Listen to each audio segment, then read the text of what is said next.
curcuma.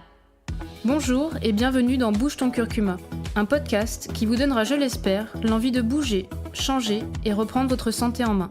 Je suis Cindy et chaque semaine, je vais aller à la rencontre de professionnels de la santé complémentaire, de personnes ayant entrepris des changements dans leur mode de vie ou de tous ceux qui œuvrent pour un mode de vie plus sain. Nous parlerons de résilience, de santé, de bien-être et de tout ce qui peut nous donner l'envie de bouger. Il n'y a pas de vérité absolue ou de chemin tout tracé. Chacun doit trouver et façonner son propre parcours pour répondre à ses besoins. Bouge ton curcuma. Cet épisode est réalisé en partenariat avec le Vitaliseur de Marian, un outil qui a complètement changé ma façon de cuisiner. Si vous voulez bénéficier davantage, je vous invite à me retrouver à la fin de l'épisode. J'ai le plaisir d'être aux côtés d'Inès Leonarduzzi. Je l'ai rencontrée il y a quelques années déjà. C'était à l'époque l'une des pionnières dans le lancement des restaurants dits clandestins. Elle organisait des brunchs healthy chez elle, le week-end, en plus de son activité. Comme ça, pour le plaisir, le partage et l'innovation. J'avais adoré le concept. Un brunch chez l'habitant en plein Paris pour manger sain et bon. Aujourd'hui, Inès a opéré un virage à 180 degrés. Encore que, son projet reste dans la lignée des choses bonnes et saines qu'elle proposait déjà à l'époque, puisqu'il s'agit à plus large échelle de prendre soin de notre planète. Elle a lancé une start-up innovante, Digital for the Planet, qui sensibilise aux pollutions numériques. C'est un sujet trop largement ignoré, je trouve, et qui colle parfaitement au thème de ce podcast qui traite de la santé. Car une bonne santé nécessite obligatoirement un environnement dépollué. Respecter son corps et la planète qui l'accueille. Elle nous en dit plus sur ce sujet passionnant qui, je l'espère, ouvrira les yeux de nombreuses personnes.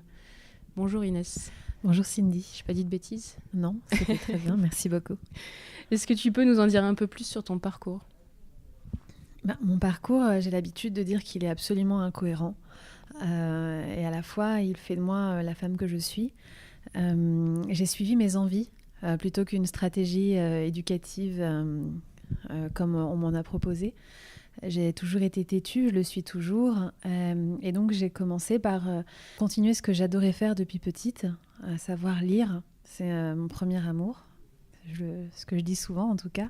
Si ma maison prenait feu, je sauverais mes livres en premier. Donc, j'ai étudié les langues et les lettres. J'ai également en plus fait une licence en chinois mandarin, en culture et civilisation chinoise. Je crois que c'était déjà mon besoin d'évasion, mon besoin de voyager. Un livre, ça apporte ça aussi, un bon roman, un classique. J'ai grandi à la campagne, avec les forêts, les lacs, les rivières, et puis les animaux. Mais même si c'est très enrichissant et très aéré, je dirais, c'est vrai qu'on a toujours besoin d'aller voir un peu ce qui se passe ailleurs. Et pour ça, la littérature, les langues, c'était quelque chose qui me convenait bien. Ensuite, une autre voie d'évasion, c'est l'art. Donc, j'ai étudié l'art aux États-Unis. Ça me permettait à la fois de voyager concrètement, littéralement, en m'expatriant, très jeune, et puis à la fois de voyager intellectuellement, et puis je dirais aussi humainement, de me voir grandir à travers ce qu'on peut apprendre dans l'art.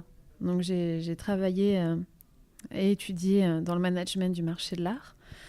Et très rapidement, là, on est à une époque où Facebook existe déjà. J'ai déjà mon premier smartphone. Et la technologie, c'était dans mon quotidien finalement. Donc je ne suis pas née avec, comme les enfants d'aujourd'hui, mais ça a contribué à mon éducation, à une époque où je n'étais pas encore tout à fait construite. Et donc, je monte ma première start-up à Hong Kong avec 2 copains, dans l'art et la réalité virtuelle. C'était assez marrant. C'est une superbe expérience qui me séduit. Et je rentre en France, malgré tout, car je suis encore jeune et j'ai besoin d'apprendre d'autres choses. Et puis, Hong Kong, c'est génial, mais j'en saisis pas toutes les complexités. J'étudie encore le management, le commerce, et je rentre dans les grands groupes. Finalement, je me fais rattraper par, je l'avoue, je me fais rattraper par l'appel des carrières qui durent 20 ans, des reportings à gogo, et puis des promotions à demander en fin d'année, etc. Et des des augmentations de salaire qui viennent une fois sur 10. C'est sexy, présenté comme ça. Ouais, c'est en tout cas un des visages de cette voie-là qui, malgré tout, m'a beaucoup appris. Aujourd'hui, en tant que chef d'entreprise, je regrette rien de ce que j'ai vécu là-bas, puisque je sais aujourd'hui comment adresser une entreprise quand on travaille avec elle, quels sont les messages qu'elle veut entendre, comment elle souhaite travailler, quelle est la rigueur attendue. Ça n'a pas de prix. Donc un grand merci à tous mes anciens collègues et managers. Mais voilà, donc mon parcours, c'est un peu ça. Et entre autres, en filigrane, j'ai eu plein de choses. L'écriture de poésie dans certaines revues littéraires. Et puis aussi un recueil de nouvelles que j'ai jamais publié, mais que je publierai un jour, je sais, dans 6 mois, 1 an ou dans 10 ans, mais je ferai. Et il y a également le brunch que tu évoquais, ce salon de thé que j'ai créé chez moi de manière éphémère et clandestine, qui a été une de mes plus belles aventures dans ma vie, surtout du point de vue humain. J'ai trop appris pour qu'un jour ça puisse apparaître comme anodin dans mon parcours. J'ai aussi un peu travaillé dans la diplomatie en tant qu'ambassadeur, dans des réseaux pour l'UNESCO par exemple, où j'ai écrit des papiers lors de voyages en Iran, en Turquie, en Algérie, sur les femmes, sur les artistes. Toujours des choses qui me plaisent beaucoup. Et j'ai développé une méthode agile aussi dans le numérique pour les femmes aussi qui travaillent en politique ou dans les grands groupes. Aussi à l'issue de constats que j'avais fait pendant mes époques, mon époque, la fille qui est 10 dans sa tête, mes époques, oui, parce que chacune avait sa carrière bien sûr. Pendant mon époque entreprise. Donc ça m'a permis de voyager beaucoup. J'ai travaillé dans 11 pays, en Silicon Valley, en Asie, à Singapour, et ça c'était génial. Et puis aujourd'hui, mon entreprise qui a un peu moins de 2 ans, qui s'appelle Digital for the Planet et qui effectivement, dont le but est de développer des technologies à marge écologique positive. C'est comme ça qu'on les appelle. J'ai théorisé la notion d'écologie digitale, qui est aussi un néologisme que j'ai inventé et que j'ai développé avec des chercheurs, parce que je ne suis pas chercheur. Donc voilà, à défaut d'être ingénieure, j'essaie d'être ingénieuse. Et c'est ce qui m'a amenée à être tout de suite vue comme la pionnière de l'écologie digitale, donc une discipline théorisée qui répond à la pollution numérique qui est de diverses formes. Elle est atmosphérique. Le numérique pollue quand on envoie un email, quand on commande un plat, même bio, en ligne. Tout ça consomme. Et donc, il y a des réponses à apporter. C'est pas grave, en fait. Faut pas tirer la sonnette d'alarme, mais par contre, il faut apporter des réponses. Il faut le faire vite et il faut le faire bien. Et il faut faire en sorte que tout le monde comprenne, soit informé, pour que ce soit le plus démocratique possible. Il ne faut pas que ça reste une science pour experts, en fait. C'est quelque chose de facilement compréhensible et c'est un peu à ça qu'on s'attelle au quotidien. Vulgariser le discours un peu. C'est hyper important parce que, justement... c'est un peu mon cheval de bataille, c'est que, comme je le disais, je ne suis pas scientifique. Je ne suis pas en tout cas pas académique. Par contre, je sais coder, je suis capable de construire une technologie, de la penser. D'ailleurs, je suis product owner d'une intelligence artificielle que je suis en train de créer avec une équipe. Beaucoup plus compétente que moi, du coup, techniquement, mais voilà, j'en suis capable et je ne viens pas de ce milieu-là. Ça veut bien dire que... il y a des moyens d'apprendre des choses qu'on pense qu'elles nous dépassent, dont on pense qu'elles nous dépassent, et en fait, pas du tout. Et c'est en ça où je crois qu'il n'y a rien de mieux pour l'éducation, pour que les gens adoptent des bons comportements, que de leur donner des discours simples. Et ça, c'est ce qu'on fait. Par rapport à la pollution numérique atmosphérique dont je viens de parler, mais il y a aussi la pollution numérique sociétale, parce que le numérique change dans le moins bien dans notre société. Comment on l'endigue aussi. Encore une fois, c'est pas grave. En fait, toute bonne chose a son mauvais côté. Oui, il y a des solutions pour tout. Exactement. Il faut juste y penser et savoir qu'est-ce qu'on fait et pas avoir peur des actions, en fait. Et puis, il y a la pollution intellectuelle aussi. Google, fais-moi des pâtes. Non, en fait, vous n'avez plus de pâtes. Ah, bah, écris-moi qu'il faut que j'en aille en acheter. Bah, en fait, prends un stylo à un moment donné. Tu as les applications Yoxi, c'est une application pour te permettre de faire du yoga sans renverser ton smoothie. Bon. Intellectuellement, on reviendra aussi. Enfin, je veux dire, voilà, il y a ce côté abrutissement parfois de l'humain. À travers une technologie qui à la base est saine en fait. L'assistana aussi. Oui, l'assistana, exactement. Il y a une grande différence entre l'assistance et l'assistana. Et l'assistant, j'ai rien contre ça. Je pense que c'est génial d'avoir un algorithme qui te permet de trouver tous les renseignements que tu veux à partir d'un mot-clé. Alias Google, c'est génial, c'est de l'assistance, c'est mieux ça que d'aller de faire 20 minutes en métro, d'aller à la bibliothèque, de demander le rayon, de chercher tes bouquins, de lire les bouquins pour avoir les informations que tu peux avoir en 0,33 secondes. Ça, c'est de l'assistance et c'est merveilleux. Ça a permis d'horizontaliser l'accès aux connaissances entre une jeune adolescente au Ghana qui a le même accès avec un point internet qu'un PDG du CAC 40. Donc ça, c'est fabuleux, mais il faut aussi voir ses mauvais côtés et qui peuvent aussi faire beaucoup de mal sur la capacité de se concentrer, la capacité à développer des capacités cognitives. On voit bien que les bébés, souvent, dès qu'ils sont addicts, dépendants des technologies, on arrive à faire des liens avec leur diminution de leur apprentissage, leur difficulté à développer des capacités cognitives. Donc tout ça est très important. D'ailleurs, à ce titre, notons que les grands patrons de ces entreprises technologiques mettent tous, sans exception, leurs enfants dans des écoles déconnectées. Oui. Donc voilà. C'était le petit message. Voilà. Et alors, à quel moment, en fait, dans ce parcours très riche, du coup, t'as eu l'envie de t'orienter là-dessus ? Je sais sur pas. L'écologie digitale. L'écologie digitale, c'est venu comme une réponse. En fait, ça n'a pas été, vu que c'est un mot nouveau, ça n'a pas été une démarche un matin, tiens, je vais faire de l'écologie digitale, comment je peux le développer ? C'est à force de curiosité, même moi, là, tout à l'heure, je m'entendais te raconter mon parcours, j'étais là, mais attends, mais j'ai foutu ces années où, en fait ? J'ai 31 ans, je comprends pas, et c'est vrai que je crois que ce qui m'a menée à faire autant de choses, et il y a plein de gens comme ça, c'est la curiosité. Je suis perpétuellement en train de me demander pourquoi, et ça fonctionne comment, et ça va m'agacer jusqu'à ce que je sache.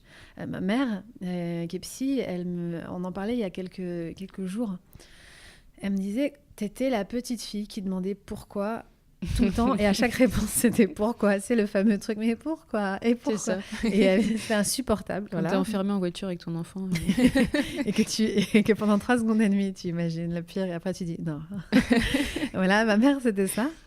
D'ailleurs, elle était très à l'aise avec le fait que c'était insupportable, hein. Elle a dit qu'il faut être hyper honnête avec soi-même, mais en même temps elle avait conscience que c'était bon pour moi de stimuler ce questionnement perpétuel. Je pense que ça a joué. Parce que j'ai continué en fait jusqu'à aujourd'hui. Aujourd'hui, il y a peut-être au moins 4 fois où je me suis demandé pourquoi un truc.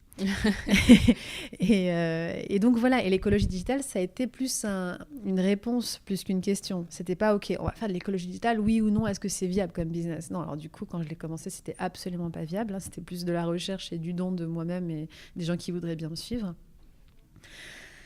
Le truc sympa, c'est quand on a réussi à en faire un modèle économique et de faire en sorte que ce soit vertueux pour les gens qui en ont le plus besoin et qui n'ont pas forcément les moyens de encore mettre l'argent à la poche pour faire améliorer la société. En fait, on va essayer de laisser les citoyens tranquilles, par exemple, et puis de faire travailler les gouvernements, les grandes entreprises, celles qui sont finalement aussi, d'un point de vue de la pollution atmosphérique, les plus polluants.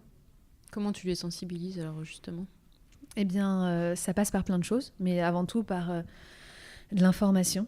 On intervient, on fait des conférences, on fait des matinées ou des journées entières de workshops où en fait, non seulement on leur explique quels sont les différents types de pollution numérique, mais également c'est quoi l'écologie digitale. Ok, c'est une réponse, j'ai compris, mais ça passe par quoi concrètement ? C'est quoi les chiffres ? Et encore plus important, ça veut dire quoi l'écologie digitale ? Dans le cadre de mon métier et de mon domaine.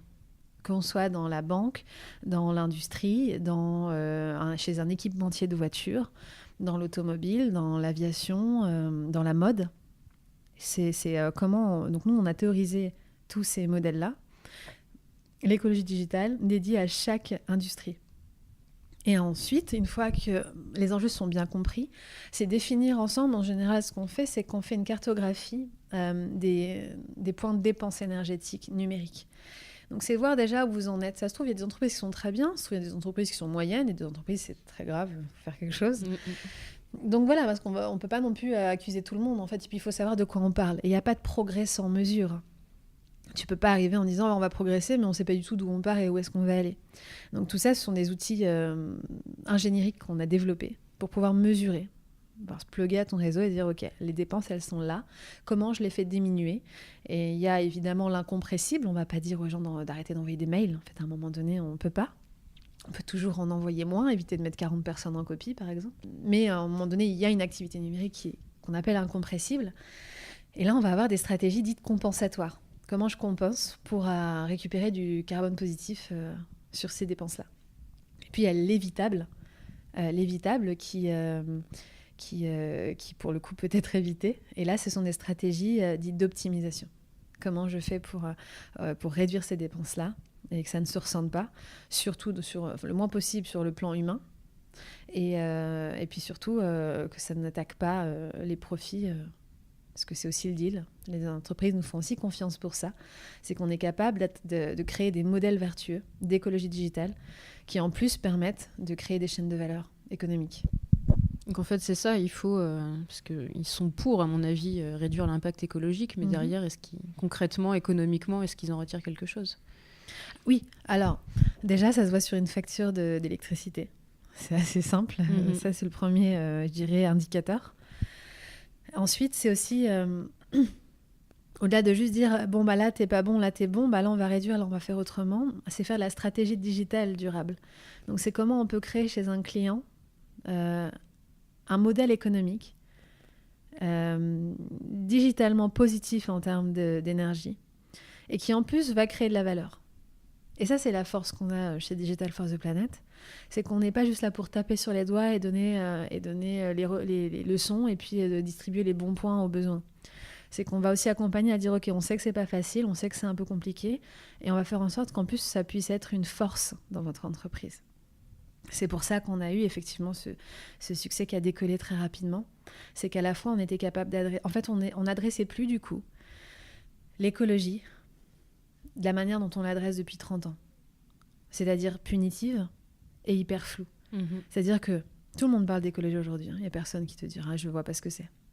En revanche, prends des gens dans la rue, tu leur demandes la différence entre un kilowattheure, un mégawattheure, un effet joule, un gaz à effet de serre, un impact carbone, un impact équivalent carbone, la différence entre le développement durable et la notion d'écologie. D'où vient la notion d'écologie ? Est-ce que c'est... Là, tu commences à perdre beaucoup de gens. Et c'est pas normal. C'est pas normal parce qu'en général, tu vas demander ça même à des gens éduqués, des gens qui travaillent dans des entreprises très honorables, avec des salaires très honorables. Ils savent pas de quoi tu parles, en fait, parce qu'ils disent « Ah, ça coûte combien, en fait ? Voilà, 20 km en voiture, c'est combien d'émissions carbone ? » Ah bah oui, mais pourtant, je sais pas, ça devrait être presque dans les livres, en fait, de sciences à l'école. Nous, on bagarre. J'ai le côté ONG de mon entreprise, qui consiste entre autres à faire de l'éducation dans les écoles et également du lobbying institutionnel pour les législatifs, d'un point de vue législatif, pardon.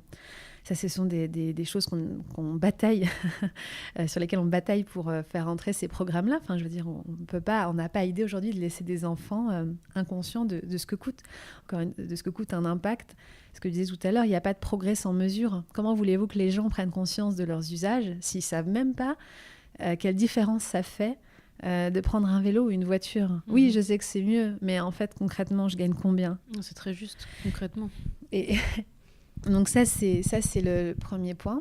J'ai digressé, hein, pardon, on disait quoi avant ? Mais tout ça pour dire que... voilà, donc tu vois, il y a 30 ans, l'écologie, elle était punitive. Donc ça veut dire, en gros... fais-le, parce que sinon c'est que t'es quelqu'un de pas bien, donc toi t'as très peur et toi t'as envie d'être quelqu'un de bien, donc tu dis oui d'accord je vais le faire, ok, mais ça va te coûter plus cher. C'était ça le message, hein. Tu payais tout plus cher et c'est toujours le cas, hein. Tout doucement tu commences à avoir les bananes bio peut-être parfois moins chères que les bananes normales et on est content. Le seul problème c'est que les bananes bio sont sous cellophane, va comprendre, mais ça c'est un autre sujet, mais on fait des progrès et elle est non seulement punitive, elle est floue. Et nous, je pense que ce qui a permis notre décollage, c'est que on est sur une écologie qui concerne tout le monde. Les OGM, voilà, même si tout le monde est d'accord pour pas en manger, et encore, ça concerne surtout les agriculteurs, et puis voilà. Mais là, enfin pour agir en tout cas, mais là, l'écologie digitale, c'est toute personne qui a un smartphone dans sa main, en fait. Oui, bien sûr. Donc tout le monde peut agir. Donc c'est déjà une écologie où tout le monde peut être acteur, un héros. Et en plus, elle est claire, parce que c'est des chiffres hyper évidents et puis faciles à comprendre avec des mots faciles. Et en plus, elle n'est pas punitive, mais incitative. On essaie de créer ces modèles-là, notamment pour les entreprises, les villes et citoyens, avec cette application dont je te parlais, qui est bas carbone et éco-conçue, qu'on est en train de sortir pour cette année, qui s'appelle Plana. Voilà. Donc une intelligence artificielle. C'est ça. C'est ça. Oui. Dans la mat chose que j'ai dit, tu as retenu, c'est génial. Je suis absolument admirative. J'aurais jamais retenu tout ce que je viens de dire. Moi-même, je ne sais plus ce que je viens de dire. Alors en fait, concrètement, le citoyen, il fait quoi ? Le citoyen, c'est-à-dire comment il peut agir ? Oui, exactement. Alors, on a fait une infographie que je peux te faire passer, je ne sais pas, peut-être pour la partager peut-être sur les réseaux sociaux, des 9 actions d'écologie digitale faciles, gratuites, simples pour tout le monde. Dedans, tu as par exemple le fait de désactiver tes notifications. C'est bête, mais ça prend une énergie de dingue. Alors celle-là, elle n'est pas dedans, mais c'est ma préférée. C'est le téléphone qu'on charge et on le fait tous. C'est pas grave. Qu'on charge toute la nuit, tu veux dire ? Je vois pas du tout de quoi tu parles. Moi non plus, je l'ai jamais fait. Qui sont ces gens ? Que fait la police ? Ouais, c'est charger 7 heures en moyenne, voilà, entre 6 et 8 heures de charge de téléphone. C'est juste... En fait, on s'en rend pas compte, mais en fait, quand on va le dire là, les gens vont dire mais oui, en fait, c'est l'effet que ça fait à chaque fois que j'en parle en conférence ou ailleurs avec des amis. Un téléphone n'a besoin que d'1 heure à 1h30 pour être à 100%.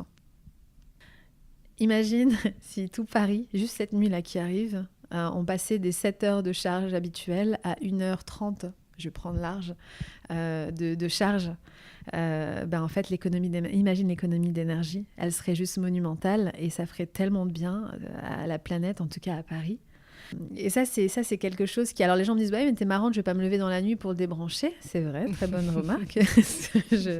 Voilà, il faut être honnête. Mais c'est ce que je dis, en fait. Je dis, mais moi, c'est très simple. Alors, moi, je suis par exemple une lève-tôt. Moi, je peux pas me lever un quart d'heure avant de devoir partir et claquer ma porte. C'est impossible. Il faut que je flâne, je regarde...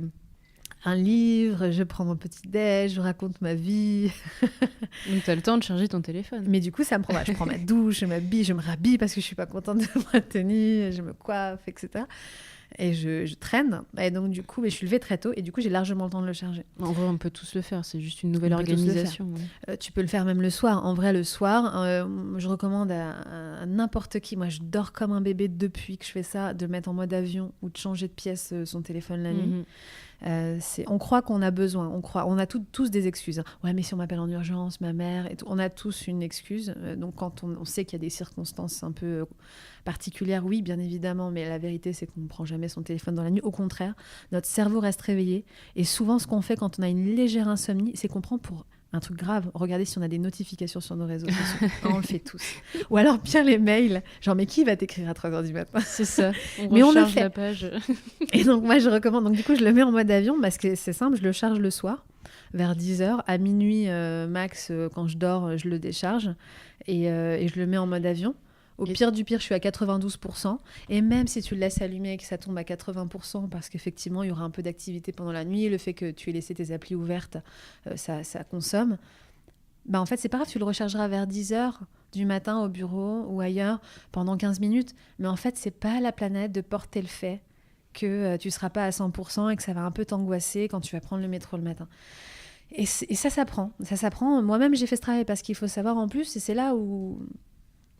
C'est que non seulement j'étais pas du tout une ingénieure, mais en plus moi je suis une numérique addict. Enfin, je vivais pas sans mon téléphone, donc Je suis même pas la nana qui va te dire faites comme moi je fais, je suis la sagesse incarnée du numérique. Non, au contraire, moi je suis une femme en rémission. Ouais, c'est parce que du coup tu connais. En rehab. Ouais, non, C'est clairement. comme les véganes et qui sont d'anciens gros mangeurs de viande. Je veux dire, il y a pas de parcours parfait, quoi. Non, c'est ça. Et puis c'est Faut surtout pour dire apprendre. aux gens, voilà, on peut tous le faire. Bien et que sûr. moi-même, je suis la première à rire de ce que je fais encore mal aujourd'hui.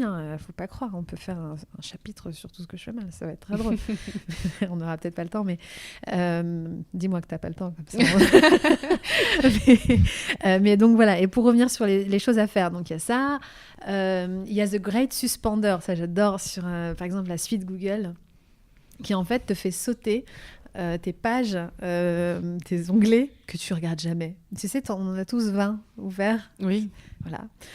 Moi aussi. L'ordinateur qui s'éteint jamais, qui reste ouvert. Ouais, parce que c'est relou, tu perds 2 minutes, etc. Ouais. En vrai, c'est pas vrai. Et puis les pages. Alors, il faut savoir que chaque requête faite sur un moteur de recherche, pour pas dire Google, émet à peu près 5 à 7 grammes d'équivalent carbone. Quand je dis équivalent carbone, c'est que c'est pas forcément du CO2, mais ça peut être d'autres gaz à effet de serre. Ça veut dire que c'est un équivalent carbone. À chaque fois, en fait, donc à chaque page, chaque requête qu'on fait, on envoie ça dans l'atmosphère. Une alternative, c'est que quand parfois on a le site web qu'on a envie d'aller voir, mais on le tape dans la barre de recherche Google. Mhm. Et après, on reclique dessus.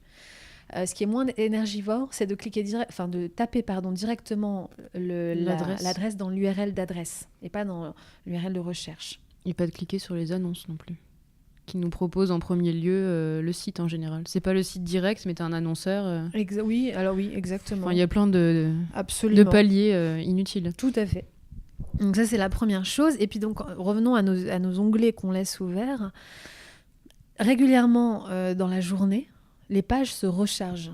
On le voit souvent, ça a reloadé, ou alors mettons que tu as ouvert la page SNCF avec une commande en cours, elle va te dire que vous avez expiré. Mhm. Donc ça veut dire qu'elle s'est reloadée. Voilà. Et ben ça, c'est encore comme si tu faisais une recherche en fait, la même requête. Donc Et toute la journée, ça renvoie mouline. 5 grammes. Ça renvoie 5 grammes. Donc tu calcules à peu près, je dirais, une page, ça se recharge entre... alors pas toutes, mais t'en as qui se rechargent tous les quarts d'heure. Tu fais le calcul entre le nombre de pages que tu as, le nombre de jours où tu l'as laissé. Est-ce qu'on a des tableaux d'équivalent justement de tout ça, des gaz à effet de serre, carbone, on commence à en avoir. Parce que c'est pas très concret finalement ce que tu disais tout à l'heure. Les gens s'y perdent. Je suis pas sûre de comprendre ta question. De quoi tu parles exactement ? Bah justement, d'être calé un peu en sachant que le fait d'envoyer un mail, ça Oui. coûte tant, et le fait de... Alors oui, il y a l'ADEME. On n'a pas de réalité là-dessus vraiment. Alors il y a l'ADEME, c'est l'agence un peu gouvernementale du développement durable, etc., qui a fait des études. On travaille aussi avec eux là-dessus. D'équivalence ? D'équivalence, absolument. Et puis nous, on est en train de travailler sur ces études-là également. Et Plana, l'application dont je parlais tout à l'heure, sera capable de donner vocalement toutes ces informations-là, dédiées, c'est-à-dire pas en général, mais à tes usages à toi. Combien toi tu consommes. Ok. Ça, c'est très concret et très parlant. Je crois au concret. Voilà. C'est quoi aujourd'hui des énergies propres ? C'est une très bonne question. T'as pas dit énergie verte, c'est fait exprès ? Non, pourquoi ? D'accord. Oui. J'aurais dû dire énergie verte. Non, j'aime bien le fait que tu aies dit énergie propre. Moi, je crois aux énergies propres, moi aux énergies vertes. Alors, oui, ça a un lien parce que tout est une question d'énergie. Pourquoi j'ai des gens qui me disent j'ai toujours pas compris, j'adore ce que vous faites, mais j'ai toujours pas compris comment un mail peut polluer. En fait, c'est simplement un mail, c'est ce qu'on appelle une requête internet, au même titre qu'un like sur Facebook, un commentaire qu'on laisse sur Instagram, ou bien une recherche sur Google. Tout ça, ce sont des requêtes. Chaque requête est une information numérisée, chiffrée, donc codée, qui va voyager dans des fibres de l'épaisseur d'un de mes cheveux, à la vitesse qu'il m'en faut pour dire ce mot, dans les sols marins, là où sont aussi nos data centers. Le cloud n'est pas dans les nuages. et va faire en moyenne 1500 km pour faire l'aller-retour dans un data center. En moyenne, ça peut être plus, ça peut être moins. Un data center donc, qui cumule toutes les actions qu'on fait. C'est là où réside du stockage, absolument. Et donc ça, ça a besoin d'énergie pour être alimenté. Donc un mail, ça va consommer l'énergie qu'il faut pour faire les 1500 km, revenir, partir à la personne.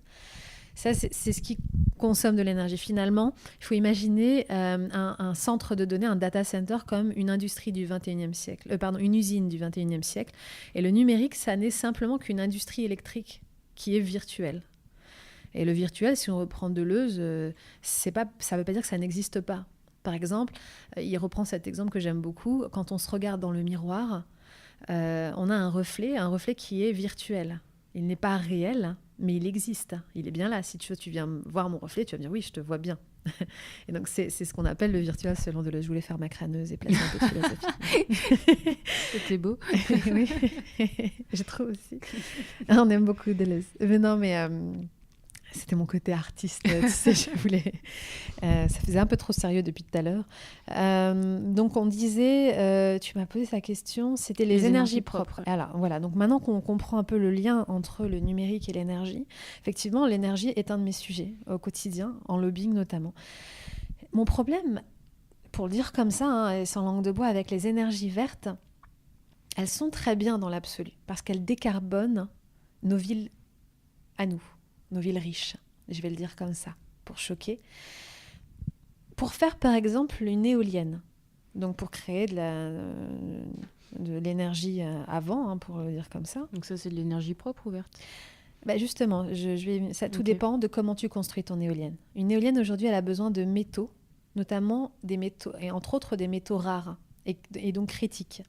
Ces métaux rares sont répertoriés dans un périodique et qui... quand on dit qu'ils sont critiques, c'est qu'ils génèrent des conflits dans des pays, des guerres civiles, des désaccords étatiques et de graves atteintes à l'environnement.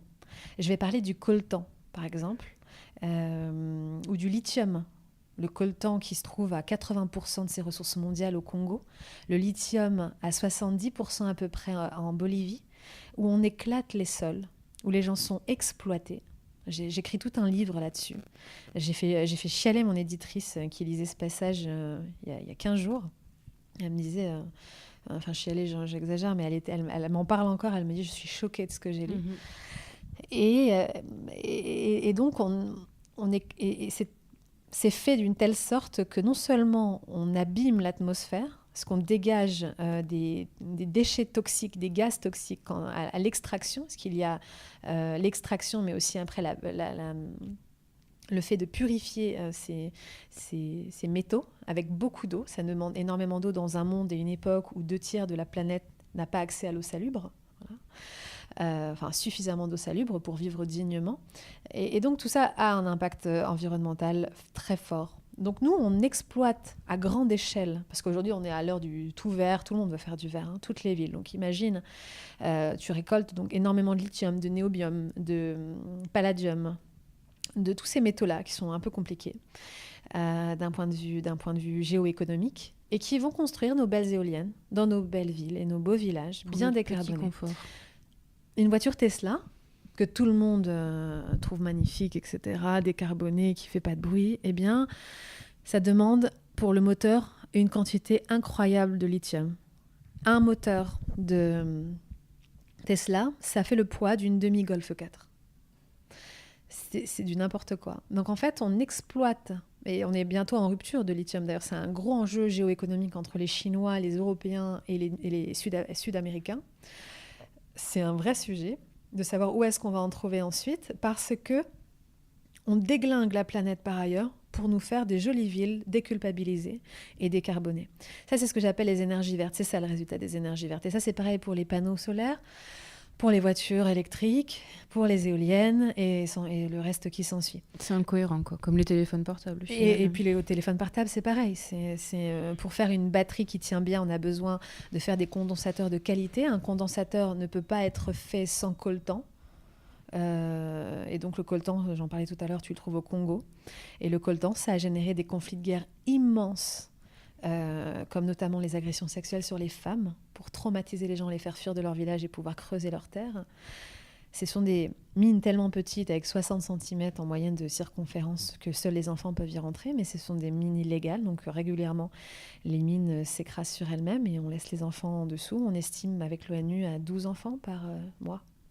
Ça, c'est des choses dont on n'entend absolument jamais parler. Ah, mais surtout pas. Surtout pas, parce que le numérique Le numérique est une industrie qui génère des milliards et des milliards de dollars. Donc, bien évidemment que non. Donc ça, c'est ce que j'appelle l'énergie verte. Et puis, il y a l'énergie propre. Parce qu'effectivement, le fossile, ce n'est pas une réponse. Le nucléaire, à la limite, c'est presque ce qu'il y a de moins grave. Mais ce n'est pas la réponse non plus. On commence à le voir de plus en plus. Les énergies propres, à mon sens, c'est une solution que j'essaie d'étudier et de pousser avec un collectif de chercheurs, de scientifiques, d'environnementalistes. C'est à quel point on peut rendre circulaires nos déchets. Parce que des métaux déjà utilisés, qui ne servent plus, qui sont dans des décharges, ce qu'on appelle les D3E, les déchets d'équipements électriques et électroniques. Tout ça, ça dort. On ne sait pas comment valoriser ces déchets-là.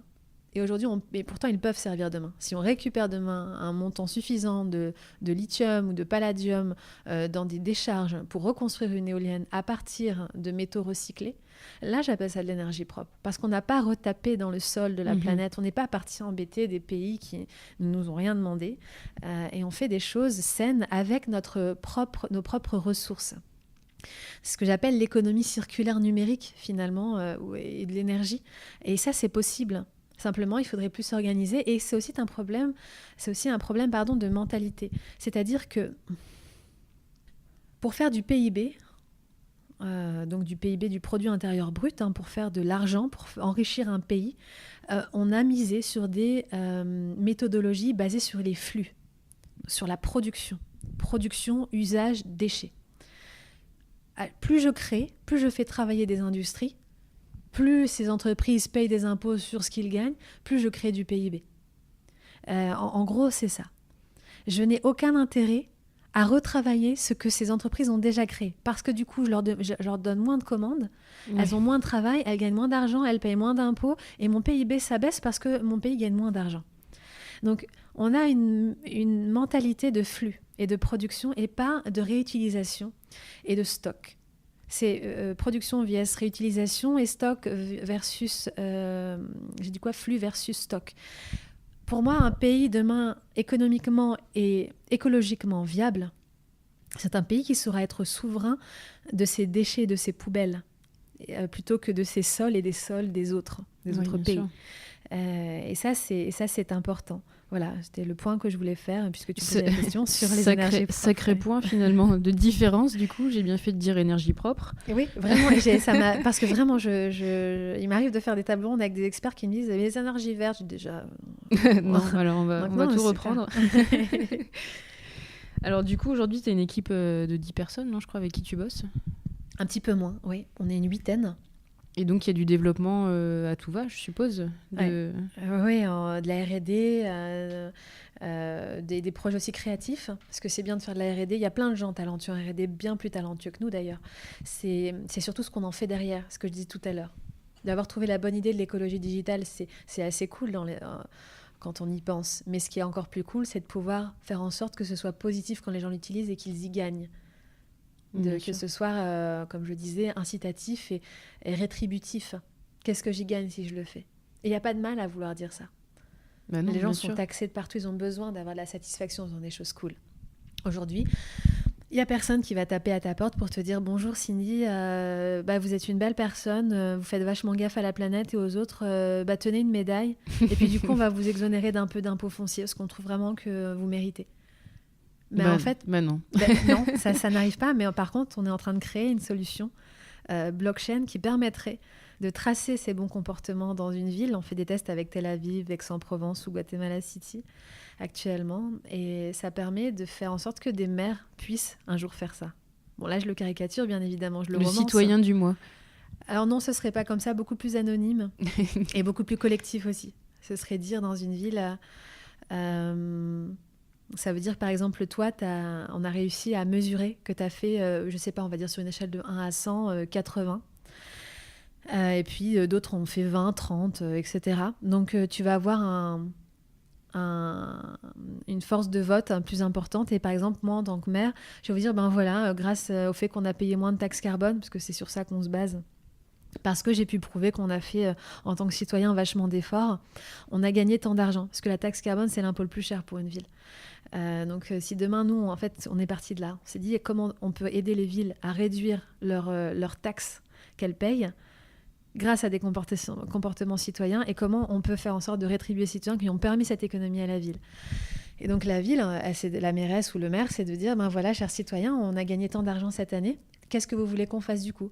Une nouvelle crèche, une nouvelle route, un centre pour réfugiés, un centre-ville et une boucherie, j'en sais.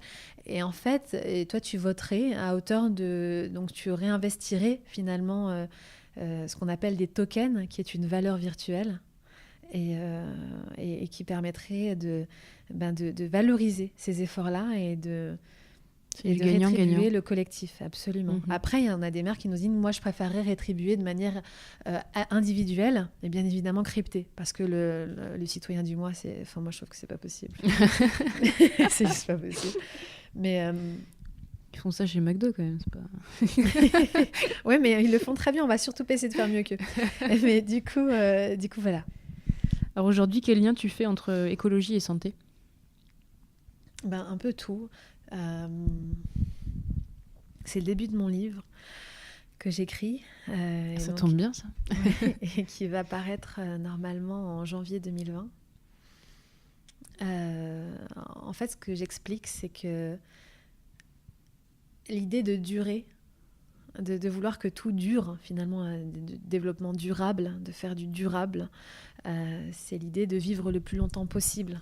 Tu vois, là, on a dû acheter une bouteille d'eau en plastique Evian parce qu'on n'avait pas d'alternative. Et je vais m'attacher à la re-remplir, autant que faire que se peut, pour éviter d'en racheter d'autres, parce qu'on a des fontaines dans notre bureau. Et ça s'appelle faire durer le cycle de vie d'un objet. En fait, on n'a pas idée, nous, demain, de faire en sorte de s'épuiser jusqu'à la mort. S'il fait froid, on va mettre un pull. Si on est malade, on va rester couché. Si on a besoin de manger, de prendre des forces, on va prendre des forces, on va manger sainement des choses qui vont nous faire du bien. On va prendre aussi des plantes ou des médicaments, peu importe. On va se soigner. On n'a pas idée de se dire « Ah putain, là, je suis en train de m'épuiser mes ressources. Je suis à plat total, mais c'est pas grave, il faut que je continue de produire. » On n'a pas idée de faire ça naturellement. Il y a un lien énorme entre la manière dont on se traite et la manière dont on devrait traiter la planète. Et en fait, personne ne peut sprinter indéfiniment, pas même la planète, en fait. À un moment donné, quand on la charge de demandes et de requêtes 24 heures sur 24, 7 jours sur 7, 12 mois sur 12, 365 jours sur 365, sur des millions d'années, non, en fait. Non, parce que personne ne ferait ça avec soi-même. Ah oui, il n'y a aucun répit. Il n'y a aucun répit. Mais même, Et donc, le parallèle que je fais entre les deux, il est important en ce sens où... ça commence par... L'écologie, elle commence d'abord par soi. En vrai, n'importe qui a envie de prendre soin de lui, de ses enfants, de sa famille, de ses amis, naturellement comprend qu'il faut prendre soin de la planète, de son environnement, et de ces choses-là. C'est juste de l'altruisme. Et c'est la même chose. Le développement durable, ça n'est pas que quand on reprend les définitions des 3 et 4 juin 1992 au sommet de la Terre à Rio de Janeiro. C'est là où on a expliqué exactement ce que devait être le développement durable et que des États membres ont signé. Ils avaient essayé 10 ans avant à Stockholm, ça n'a pas marché. Rio, boum, 92, c'est réglé. Ça dit bien en substance, pour pas te faire un truc de 10 pages, c'est à la fois la bonne gestion des ressources naturelles, de la planète, etc. Ça, on a bien tout ça en tête. Mais il y a aussi un deuxième volet qui est tout aussi important, c'est la juste rétribution et la juste considération de tous les êtres humains sur Terre. Parce qu'en fait, on se rend compte que si on isole les gens, ça veut dire qu'on isole des compétences. Et donc, on a un manque de développement durable parce qu'en fait, on s'isole de choses qui pourraient nous aider. Et de compétences de gens qui pourraient être utiles. Donc tout le monde a le droit et la juste rétribution de ces ressources naturelles et ou créées. Donc on ne devrait pas avoir cette espèce de quasi-monopole des ressources planétaires. Laisser 2/3 de la planète qui n'a pas assez d'eau salubre, on en parle ou pas. Enfin, quand on prend des douches qui durent 20 ans, on a un bureau à Cape Town J'ai des amis là-bas qui ont vécu la pénurie d'eau l'année dernière. Des Français, hein, des gens qui bossaient chez Vogue, directeurs artistiques, des gens voilà, qui ont l'habitude des bons standings de vie, etc., hein, qui m'ont dit eh ben, c'est très simple, on était rationnés, je crois que c'était 30 litres par jour. Je ne sais pas si on se rend compte, mais 30 litres par jour, c'est rien du tout. On en boit déjà 1 à 3, déjà, voilà. Ensuite, une douche, je te laisse faire le calcul, chasse d'eau. C'est n'importe quoi. Et en fait, il me disait, mais ça se faisait bien. Ça se faisait bien, c'était hyper bien réglé. On avait, et en fait, on avait la mairie, on n'avait pas le choix, qui passait relever les compteurs. Et si les gens dépassaient, eh ben, ils bloquaient l'eau. Mais en fait, ils n'avaient pas le choix, il n'y avait plus d'eau. Et pour que tout le monde en ait. Et en fait, mon ami, ce qu'il me disait, donc ce monsieur dont je parle, il me disait, mais écoute, ça s'est très bien fait. Et vivant là-bas, pendant quelques temps, je suis restée un peu plus de 2 semaines. Donc j'ai vraiment vécu à la locale. Je voyais les gens qui avaient gardé les mêmes gestes. C'est-à-dire que, par exemple, quand ils se lavaient les mains au restaurant, dans les toilettes, j'attendais derrière, eh bien, ils allumaient l'eau, ils se mouillaient les mains rapidement, ils éteignaient l'eau, ils prenaient du savon, ils se savonnaient les mains, ils rallumaient l'eau, ils se rinçaient, ils rééteignaient. Nous, on laisserait couler le moment où on prend du savon. Mm-hmm. C'est bête, mais en fait, tu multiplies ça par 2000 personnes, ça fait... Ouais. Souvent, les robinets sont calibrés comme ça, en plus. Oui, t'appuies dessus et c'est ça continue de couler. Et ça fait à peu près 800 litres. Enfin, je sais pas, j'ai une bêtise à la louche. Donc voilà. Et donc, pour revenir à ces ressources-là, l'écologie, c'est aussi une juste rétribution de ces ressources naturelles et ou créées. Et c'est aussi un juste regard sur tous les êtres vivants, sur tous les êtres humains, surtout. Et ce qui m'amène aussi à dire que, en fait, quand on est écologique dans son comportement, on est obligé d'être humaniste. Ça ne va pas l'un sans l'autre. Ou alors ça veut dire qu'on ne sait pas du tout de quoi on parle et qu'en fait on n'est pas vraiment écologiste. On ne peut pas être écologique. Je ne veux pas dire écologiste, ça fait un peu plus, un peu radical. On ne peut pas avoir un comportement écologique et aimer la guerre, par exemple. On ne peut pas avoir un comportement écologique et être antisémite ou homophobe. Ou islamophobe ou misogyne. En fait, c'est pas possible. Parce que l'environnement, l'écologie, c'est juste l'équilibre entre les écosystèmes, entre les êtres vivants, les humains, la durabilité la plus possible pour la planète, mais aussi ses habitants. Et c'est aussi se faire durer soi-même. Donc, la santé, oui, tu me parles de santé. Moi, la santé, c'est un sujet qui m'anime tous les jours, en ce sens où je me médicamente très peu, j'aime pas aller chez le médecin, j'y vais jamais, je sais même pas où est ma carte vitale, je ne connais pas le nom de ma mutuelle, je suis une calamité, j'ai une assistante qui est une mère pour moi. C'est ma prochaine question, du coup, c'est quoi la santé pour toi ? Mais la santé, c'est surtout... je crois beaucoup au mental. Je viens d'une famille très spirituelle. Je le suis du coup par essence, par héritage et par volonté aussi. Je crois beaucoup d'un esprit sain dans un corps sain et réciproquement. Il m'est arrivé de calmer des douleurs de ventre ou de tête juste en travaillant sur ma visualisation, ma méditation. J'y arrive pas tout le temps, mais j'y travaille, c'est un effort que je fais. Je suis convaincue que tout est lié. J'ai rien contre un bon Doliprane et un bon Nurofen quand nécessaire, hein. Je le dis, hein, mais voilà, dans mes phases de lucidité, je fais un effort. Ensuite, il y a aussi le fait, et pour revenir à l'écologie, c'est que je peux faire autant attention à moi que je veux. Hein. Je pourrais être une contrôle fric, hypocondriaque et en train de me checker mon sang tous les matins.